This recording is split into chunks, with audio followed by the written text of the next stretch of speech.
Saya Eva Ulina Lopoh Tapinem, NPM 2219-201030, izin Ibu membuat video edukasi mengenai patofisiologi pada ibu hamil, yaitu polyhydramnion. Di mana kita ketahui polyhydramnion atau hydramnion adalah suatu kondisi yang terjadi ketika terlalu banyak cairan ketuban menumpuk selama kehamilan. Inilah yang disebut kelainan cairan ketuban atau yang kita kenal polyhydramnion. Jumlah normal cairan ketuban adalah antara setengah dan 1 liter penuh yang kita temukan di dalam kantung ketuban di rahim ibu. Terus memiliki jumlah yang lebih dari rata-rata pada waktu tertentu dalam kehamilan yang kita anggap sebagai polyhydramnion. Kondisinya itu bisa ringan, sedang, atau berat. Secara umum, semakin dini kondisi ini dimulai, semakin banyak cairan yang mungkin menumpuk. Lebih banyak cairan berarti ibu akan memiliki resiko komplikasi dan cacat lahir yang lebih besar. Penyebab polyhydramnion ini dapat disebabkan oleh berbagai hal. Ada yang berkaitan dengan kesehatan ibu dan ada pula yang berkaitan dengan si anak atau si janin.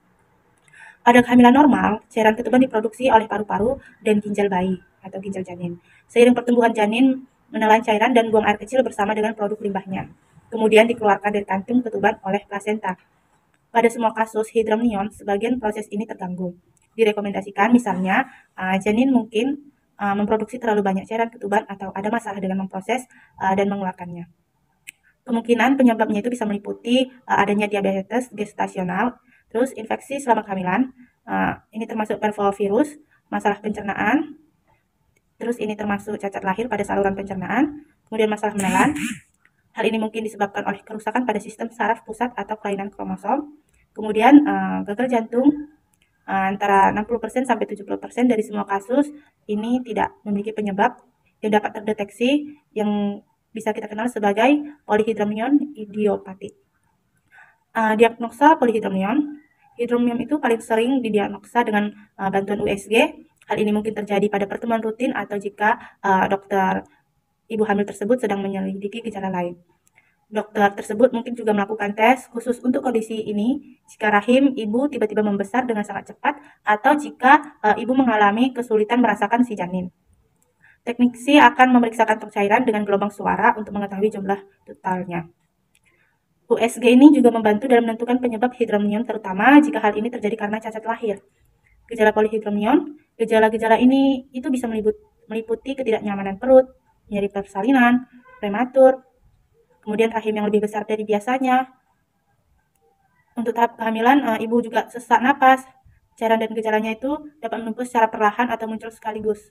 Kemudian mungkin ibu juga tiba-tiba melihat pembengkakan dalam jumlah besar di dekat janin yang muncul terlalu cepat dan tidak normal. Adapun komplikasi polyhydramnion, dalam kasus yang lebih parah, polyhydramnion dapat menyebabkan komplikasi serius pada kehamilannya atau pada kehamilan si ibu dan dikaitkan dengan peningkatan angka cacat lahir pada anak. Misalnya, sekitar 20% dari seluruh bayi yang terkena hydramnion memiliki kelainan bawaan atau kelainan jantung. Juga adapun komplikasi lain itu termasuk lahir prematur, janin yang keluar dari posisinya, kelahiran mati, kemudian dapat terjadi solusio plasenta. Hal ini tuh terjadi ketika kantung ketuban terlepas dari dinding rahim. Terus prolaps tali pusat, ini juga terjadi ketika tali pusat si ibu jatuh ke dalam vagina. Pecahnya kantung ketuban secara dini, itu dapat menggunakan perlunya operasi cesar, kemudian berdarah hebat pasca melahirkan. Hal ini juga dikarenakan kurangnya kekencangan otot di rahim ibu setelah diregangkan oleh cairan ekstra. Pengobatan polyhydramnion, perawatan untuk hydramnion ibu itu tergantung pada tingkat keparahan kondisi ibunya. Jika kondisi ibunya ringan, ibu mungkin tidak memerlukan pengobatan apapun. Dalam kasus yang lain atau yang lebih parah, itu menentukan strategi pengobatan terbaik berdasarkan kehamilan si ibu. Jika penyebabnya diketahui dan dapat diobati seperti diketahui adanya diabetes gestasional, maka pengobatannya itu adalah cara terbaik untuk menangani ini. Dapat mencakup misalnya obat-obatan.